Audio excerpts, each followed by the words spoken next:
Nangangayayat na naman ako nito. Ay, kailangan pala mag-gloves. Kala ko may kukulayan ako. Ito kasing ginagamit namin sa paggulay eh. Hello! May nag-treat pala sa akin. Kaso hindi ko pwedeng sabihin dahil may magsaselos. Excuse me sa dumi ng chin ko. Para tuloy akong bata. So, ayan na yung order naming nachos. Pika-pika tayo ngayon kasi diet. Sabi ko sa kasama ko, magwo-walking. Walking lang. Eh, ba't napunta tayo dito sa foods?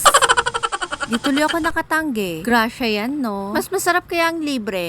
Oh, ang in-order ko palang drinks is matcha, syempre. The healthiest among the rest. Tamo, napasayaw pa ako sa saya. Lamot eh. Oh, eto na. Bubuksan na natin. Sa mga hindi nakakalam, favorite ko palang matcha. Natikman ko to way back sa Japan. Diyos mio, paano na ba kasi buksan to? Ilang taon na ba akong di nagmi-milk tea? Nairot. VCO pa, VCO.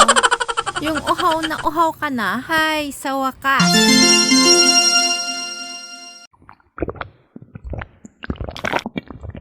Tagal naman ng isang order namin. Gutom na ako sa kakaantay. Mangangayayat na naman ako nito. Kayo, anong favorite drinks nyo dito sa YouTube? Nang matry ko nga rin. At dahil hindi ko naman tayo yung susunod na food, umpisan ko ng kumain. Yee! Alauna, alas 2, alas 3. Ay, kailangan pala mag-gloves.